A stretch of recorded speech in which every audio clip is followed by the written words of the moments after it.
Sarah didn't know whether to smile or not. She did. "Hi." Her voice was tiny again. "Well, hello, Sarah. You're very welcome. Why don't you both come in out of the chill and see what I've prepared for you?" She turned and went into the house. Lila disappeared after her, hopping up and down with excitement. "Did you make your fairy cakes with the pink icing? Did you put the marshmallow on the cake? Did you make the cake? Did you make your strawberry jam? I told Sarah you make your own, and she didn't believe me. Did you make some from the scones? Do the scones have fruit? I'd love clotted cream with them if you did." Lila jabbered on in a giddy hysteria, while Sarah stood outside the front door listening to the crash of the waves against the steep cliffs below. It was a beautiful sunny day. It was July, and school had just finished for the summer, and everyone had been excited. Class had been taken outside, and all they'd done was read a story and then had a party on the grass. On the journey to Ellie's house, everybody's car windows had been open, and Sarah had listened to the mix of music and chat drift out the windows and fuse in the sky to confuse the passing birds. But here was different. Here it felt cold. Sarah looked at the gate again. She'd left it slightly open. A gap large enough for a ginger cat to creep in. As though sensing her gaze, it stopped, arched its back and looked at her.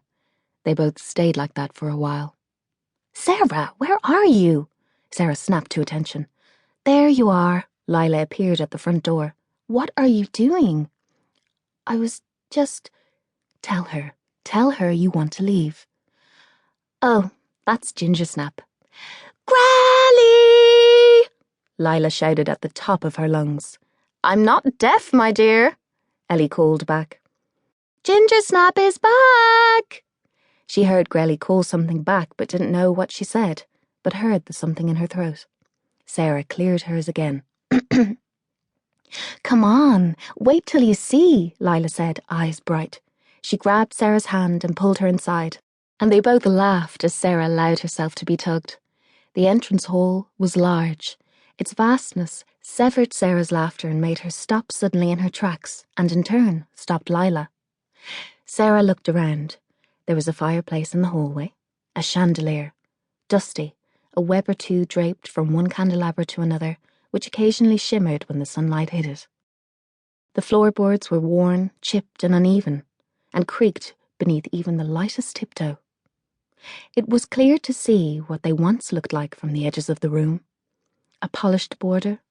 Above the dark wooden fireplace stood 2 lonely candlesticks devoid of candles, and above them a black sheet was draped over something to reveal only its brass frame. "What's the picture of?" Sarah asked, uncertainty returning to her. "What picture?" Lila asked, confused. "The one above the fireplace?" "That's not a picture. It's a black sheet," Lila said, as though Sarah were mad. "What's beneath the sheet?" Lila grabbed her hand and pulled her again. "A mirror. Grelly doesn't like mirrors.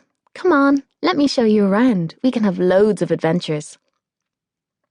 Lila showed Sarah around the house with excitement, opening doors and announcing the room's purpose and function and possible adventure before swiftly closing them again and running off with Sarah in tow.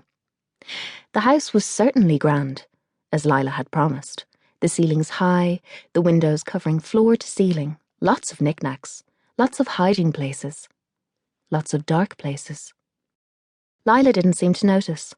To her, the house was filled with colour, delight, mystery, and her memories. But where Lila saw light, Sarah saw the shadows. Where Lila felt warmth, Sarah felt the chill. Each new room Sarah saw was colder than the previous. Each room had full walls or sections of the wall covered in black sheets. They leered at Sarah like the Grim Reaper.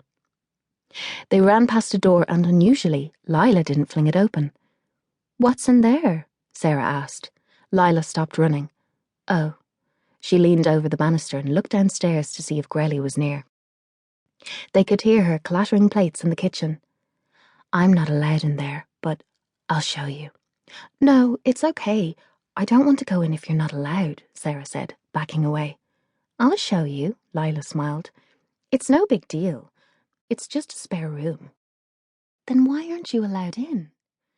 Lila just shrugged.